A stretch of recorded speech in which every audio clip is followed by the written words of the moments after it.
Something felt off the moment Leon Thomas turned onto his street. A creeping unease settled in his gut, an instinct honed from years in the field. Then he saw it. Not his home, not anymore. A pile of rubble, crushed wood, shattered glass, the wreckage of a life, erased in an instant. His house had been demolished. A bulldozer idled nearby, its operator frozen, staring like he'd just woken a sleeping giant. Workers shuffled awkwardly, avoiding eye contact, their boots crunching over what was left of Leon's belongings.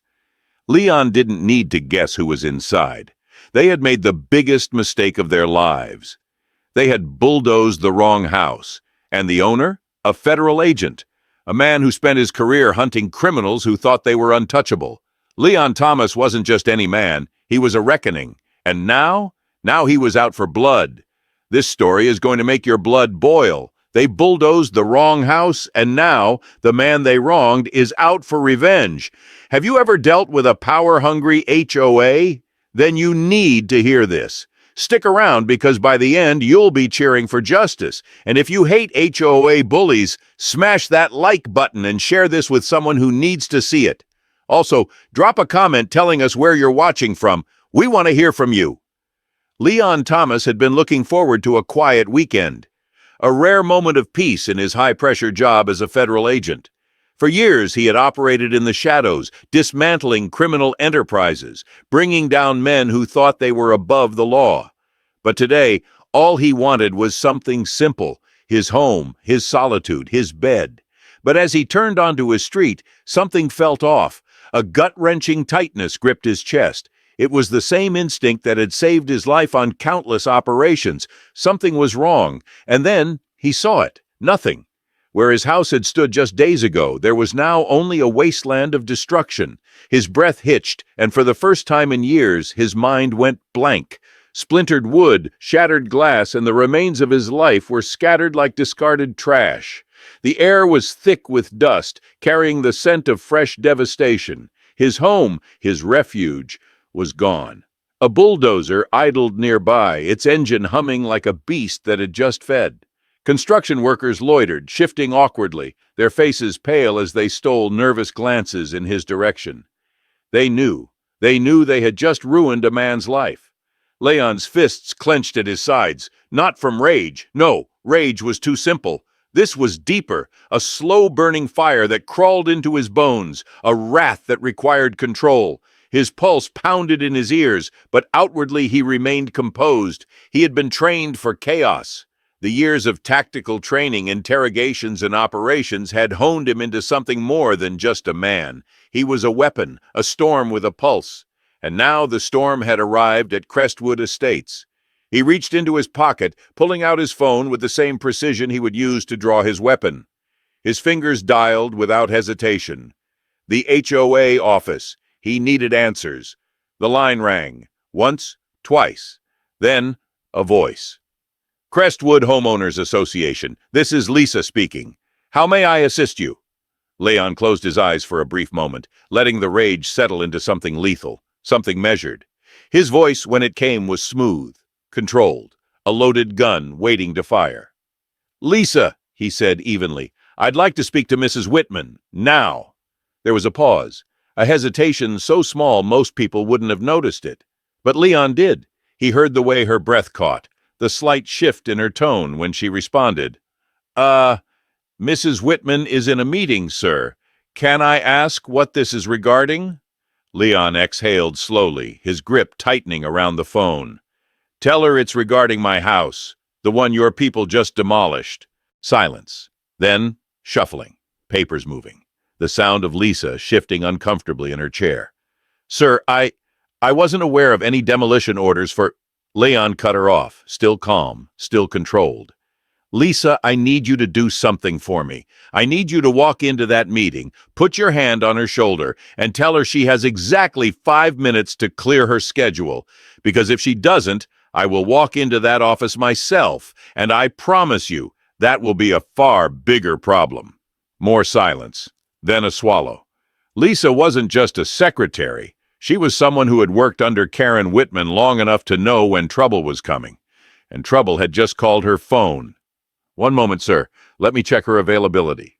Leon could hear the faint tremor in her voice before the line went quiet. He didn't move, didn't blink, just listened as she placed the phone down and hurried from her desk. He imagined her peeking into the conference room, nervously approaching her boss with the message. 30 seconds later, she was back. "Mrs. Whitman will see you now." Leon smiled, but there was no joy in it, just a cold, ruthless calculation. "Good," he said. "I'm on my way." The phone clicked off. Leon slipped it back into his pocket, his gaze never leaving the ruins of his home. He inhaled deeply, steadying himself. The fire inside him had found direction. It was time for a reckoning.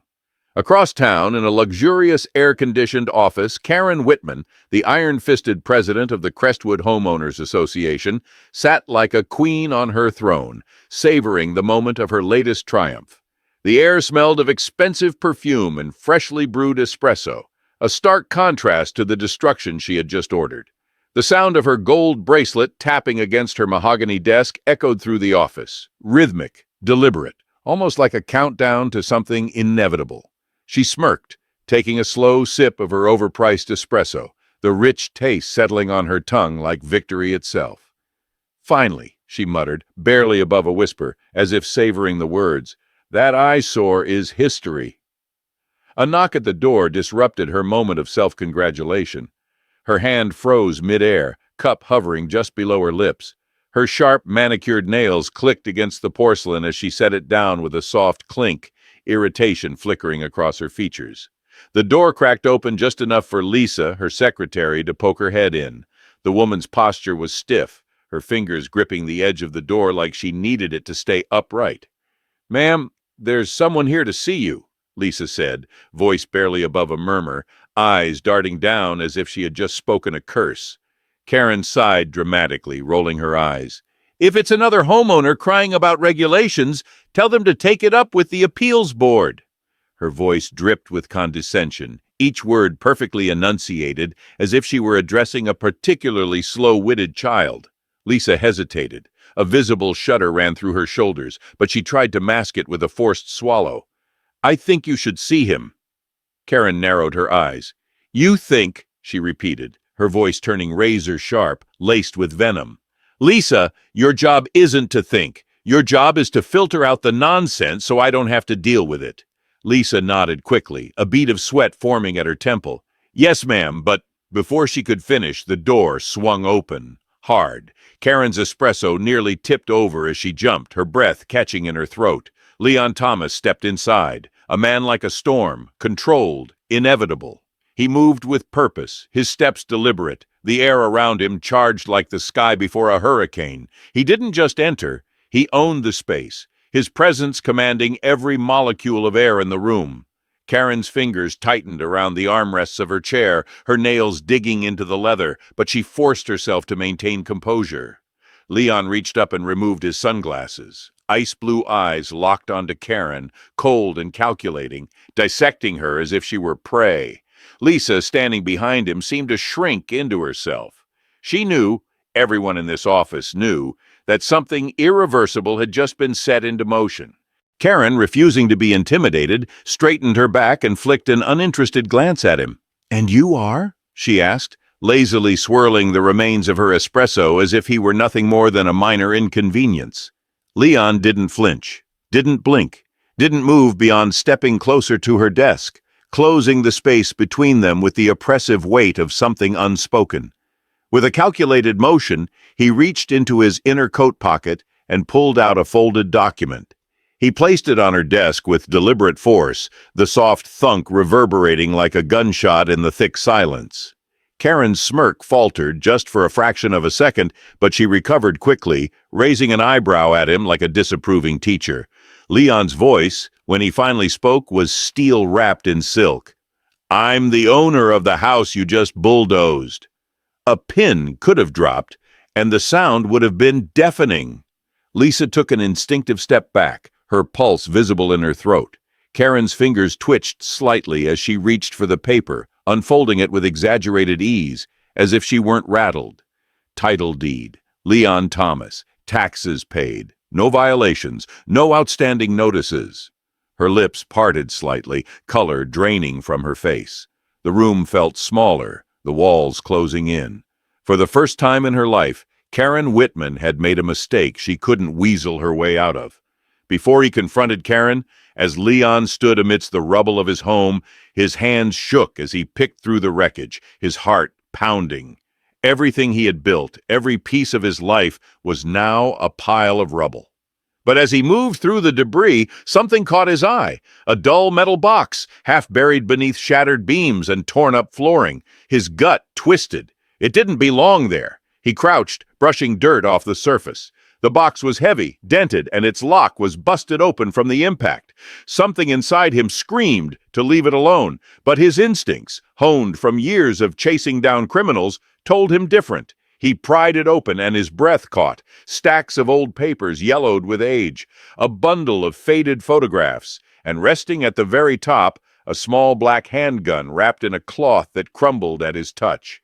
His fingers shook as he sorted through the documents, receipts, transactions, names scribbled in neat columns, property deeds. His stomach clenched as he recognized some of the addresses, homes in Crestwood Estates. Some had check marks next to them. Others had a single red X.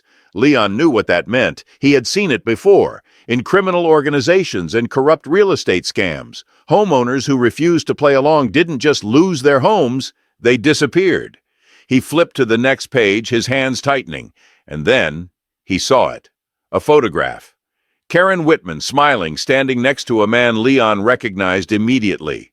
A real estate developer who had vanished 5 years ago. A case that had gone cold. A case the FBI had never been able to close, until now. Leon's pulse roared in his ears. His grip on the photograph tightened, threatening to rip it in two. He had suspected Karen was corrupt, but this was something worse. She wasn't just exploiting homeowners. She was covering something up, something big. Had she hidden this box under his house? Had someone else? Was this supposed to stay buried forever? His jaw clenched. She thought she was untouchable. Thought she could make people disappear and never face the consequences. But the past has a way of digging itself back up. Leon shoved the documents into his jacket, his mind racing. He had proof that could bring everything crashing down around Karen Whitman, but that would come later. Right now, he needed answers. He turned, staring at the wreckage of his home. Grief burned at the edges of his mind, but rage swallowed it whole. Karen was going to pay. Back in Karen's office, the tension was thick enough to cut with a knife. Karen Whitman sat behind her massive oak desk, fingers tapping impatiently on the polished surface. She didn't like being challenged, especially not by some nobody who thought they could outmaneuver her. Her lips curled into a smirk as she leaned back in her chair, her manicured nails gleaming under the dim office lights. "Leon," she said, voice dripping with condescension, "I get it. You're upset, but mistakes happen. It's just a house. We both know this isn't worth blowing out of proportion." She waved a hand dismissively as if brushing away an insect. Leon Thomas didn't move. He didn't blink. He just stared at her, his jaw tight, his fists clenched at his sides. The air crackled between them, a silent war of wills playing out in real time. "Just a house?" His voice was dangerously low, like the calm before a hurricane. "Everything I owned was in that house, my personal belongings, my work documents, my memories." Karen rolled her eyes. "Oh, spare me the sob story," she scoffed. "You think you're the first person to lose something? Get over it." Leon's nostrils flared, but he kept his composure. He took a slow step forward, closing the distance between them.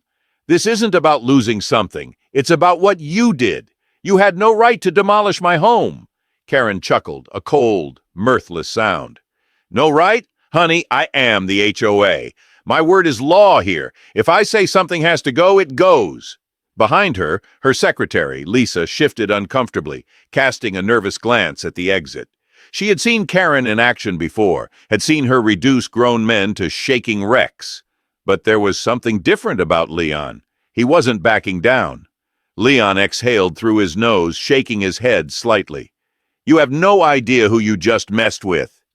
Karen scoffed. "Oh, please, let me guess. You think you're some big shot, some tough guy? Newsflash, I don't care who you are. You're just another homeowner who thinks he's special." Leon's smile was slow and deliberate. It wasn't friendly, it wasn't amused, it was the kind of smile that sent a chill crawling up your spine. And you're just another fraud who thinks she's untouchable. Karen's smirk twitched, just for a second, just long enough for Leon to know he had struck a nerve. But then she was back, her expression hardening. "You don't scare me," she hissed. "I've dealt with your type before. All bark, no bite." Leon leaned in slightly, his voice dropping so low it was almost a whisper. "You sure about that?" For the first time, Karen hesitated. She had spent years running Crestwood Estates like a dictatorship, ruling with an iron fist, silencing anyone who dared defy her. But Leon wasn't reacting like the others. He wasn't cowering. He wasn't yelling. He was just standing there, looking at her like he was already 3 steps ahead of her next move. She hated that. "Well," she said, regaining her composure, "since you're so convinced you have a case, why don't you go ahead and take your little complaints to court? We both know how that'll end. You'll drown in legal fees before you even make it to a hearing." Leon tilted his head slightly, considering her words. "You think this is just about legal fees?" His smile widened. "Karen, you have no idea how deep this goes." Karen's fingers twitched. She clenched her jaw. "Oh, cut the theatrics. What, you think you're some kind of hero? This is just business." Leon's gaze darkened. "Destroying lives is just business to you?" Karen sighed dramatically. "Oh, come on. Stop acting like you're some tragic victim. It was a house. You'll survive." Leon's fists tightened at his sides. "You have no soul." Karen laughed. "And you have no power." Leon leaned in one last time, his voice now laced with quiet menace. "You're about to find out just how wrong you are." For the first time in her life, Karen Whitman felt something foreign slither into her gut. Doubt. Leon stood in the dimly lit parking garage, gripping the metal box tightly. It was heavier than it looked, its contents rattling with every step he took. His heart pounded as he walked toward the waiting black SUV. The tinted window slid down, revealing Special Agent Dawson, his sharp gaze locking onto the box in Leon's hands. "Tell me you found something," Dawson said, his voice low but urgent. Leon inhaled deeply before he handed over the box. "You have no idea." His voice was rough, barely concealing the rage that simmered beneath the surface. "This isn't just fraud, Dawson. It's something worse. People are missing." Dawson popped the latches and lifted the lid. The yellowed papers, brittle with age, rustled as he pulled them out. His face darkened as he thumbed through the stack. Receipts, property deeds, transactions. And then, the photograph. Karen Whitman, beaming like the queen of a rotten empire, her arm around a man who had disappeared 5 years ago, a developer whose case had gone cold, a man presumed dead. Dawson exhaled sharply. "Holy hell!" He flipped through the documents faster now. Red X marked certain addresses, homes that had mysteriously gone up for sale after their owners had vanished. "I knew she was corrupt, but this—" Leon clenched his fists. "She's not just stealing homes, she's eliminating people." Dawson didn't hesitate. He reached for his radio. "We need a task force assembled now. Full-scale raid on the Crestwood HOA offices. This is no longer just a financial crime. This is a federal conspiracy." Hours later, the streets outside the Crestwood HOA headquarters were a sea of flashing red and blue lights. Karen Whitman sat behind her massive mahogany desk, sipping from an overpriced crystal glass of wine. The distant sound of sirens didn't even make her flinch. Her secretary, Lisa, stood in the corner, visibly shaking. "Ma'am, I think you should see this." Karen didn't even glance up. "If it's another whining homeowner, tell them to send an email." Lisa swallowed hard. "It's not a homeowner, ma'am. It's the FBI. They're here." Karen's grip on her glass tightened. The liquid sloshed dangerously close to spilling. Slowly, she placed it down and stood, smoothing her designer suit. "Stay calm. They don't have anything." The moment she stepped into the lobby, she was met with a wall of federal agents. Dawson stood at the front, his badge flashing under the fluorescent lights. "Karen Whitman, you are under arrest." Karen scoffed, folding her arms. "For what? Running a successful HOA? Please, this is ridiculous." Dawson took a step forward. "For conspiracy to commit fraud, extortion, and—" He held up a file, flipping it open to reveal the photograph from Leon's box. complicity in multiple disappearances. For the first time, Karen's smirk faltered. Behind her, the board members, once so loyal, once so eager to enforce her every cruel rule, began shifting uncomfortably. They exchanged glances. Then, like rats abandoning a sinking ship, they turned on her. "We didn't know about the disappearances," one blurted out. "Karen was the one who handled the deals," another stammered. "She forced us into it. She threatened our jobs," Lisa suddenly burst out, her voice high and desperate. "She made me forge documents. She said if I didn't, she'd ruin me." Karen spun on her heel, eyes blazing. "Shut up, all of you!" But it was too late. The FBI had their confessions. The board members, her allies, her enforcers, they had thrown her to the wolves. The cuffs clicked around Karen's wrists. "You can't do this to me! I am Crestwood Estates!" she shrieked as they led her out of the building. "I built this place! You need me!" Leon stood outside, watching as they shoved her into the back of a black SUV. Karen's furious eyes met his through the window. "You," she hissed, "you did this!"